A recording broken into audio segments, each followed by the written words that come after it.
como que funciona, assim, até se você puder dar uma passão, assim, do que é o resseguro, enfim, e onde o corretor de resseguro, ele se encaixa ali, o broker de resseguro, né? Como é que é o mercado para o broker, enfim?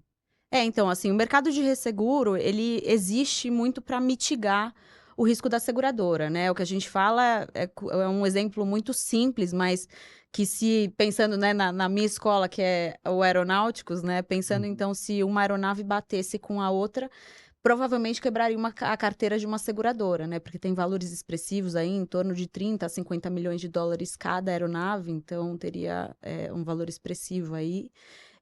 E o resseguro ele veio justamente para mitigar esse prejuízo financeiro para a seguradora. Então, os resseguradores, eles pegam, né? Cada um pega um percentual pequeno, onde todo mundo sai ganhando. Então, cada um cobra, né, um prêmio ali pelo seu percentual, e num eventual sinistro, ninguém tem um prejuízo tão estratosférico assim para comprometer o resultado da carteira como um todo. Então, o resseguro, de forma geral, assim, sendo muito simplista, essa é a atuação dele. E nesse meio tem o corretor de resseguros, que ele atua como um intermediário entre a seguradora e o ressegurador. Então, assim, historicamente, né, o resseguro, ele começou lá com o Titanic e tudo. Acho que a Rafa, que veio aqui, deve ter falado sobre essa história. Mas veio aí para trazer soluções de forma internacional e veio para o Brasil num passado recente, aí tem um pouco mais de 20 anos, então para a gente é muito recente ainda, um mercado que tem muito para evoluir.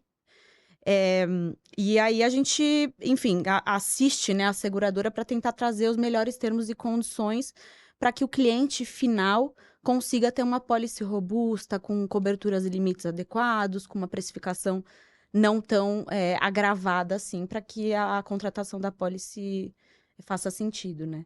O mercado de broker de seguro, ela veio junto com a quebra do monopólio do IRB, né? Veio todo mundo nessa leva, né? Principalmente, assim, já existia Já existia.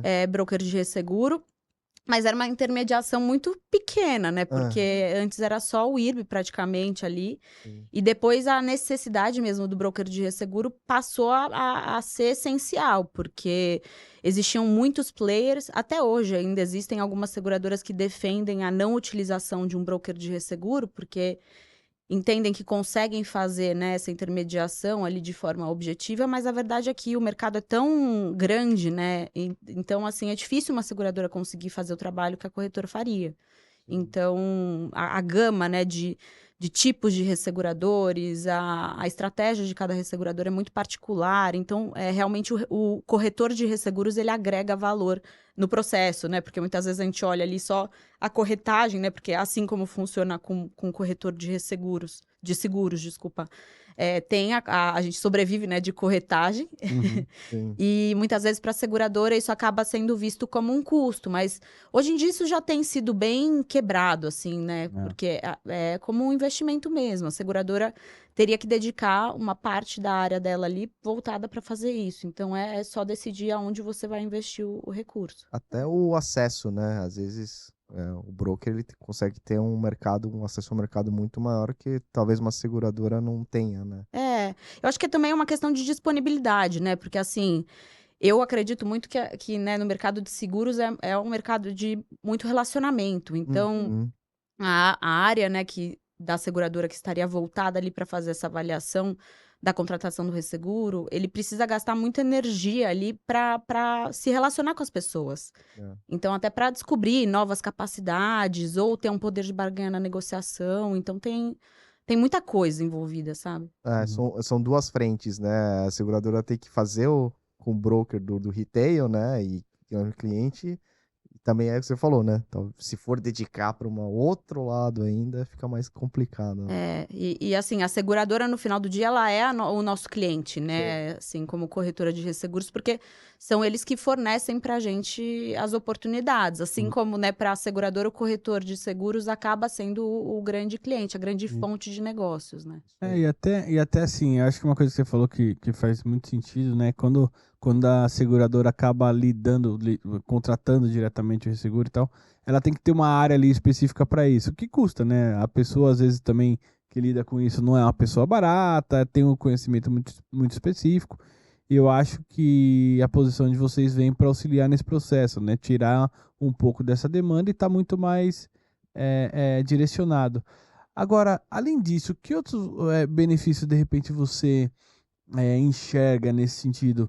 Por exemplo, vocês hoje atuam tanto no contrato quanto no facultativo, não importa.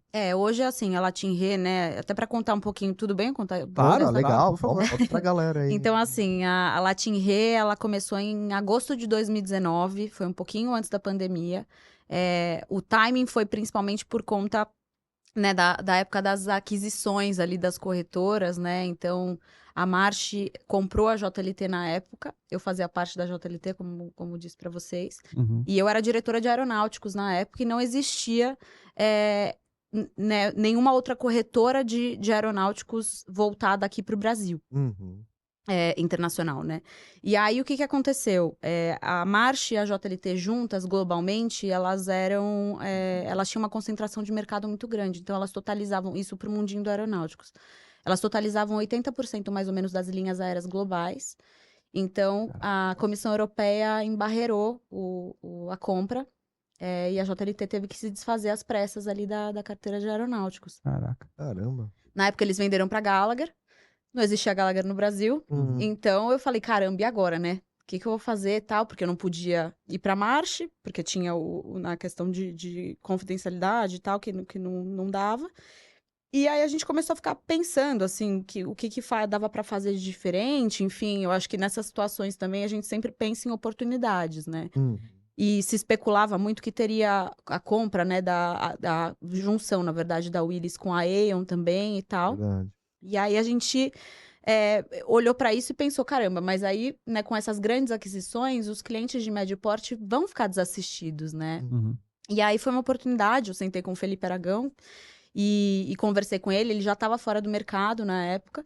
Ele era ex-JLT também ou não? Ele foi, esqueci de falar essa parte, mas o Felipe, ele foi meu chefe por, acho que uns 5 anos na JLT, então, e virou um amigo, assim, a gente sempre trocou muita figurinha e tal, e ele saiu em 2017 do mercado, ficou 2 anos aí fora, mas sempre estava indiretamente envolvido ali com o mercado de seguros, Sim. né? Eu acho que o ramo de seguros e resseguros é um bichinho que te pica e dificilmente sai.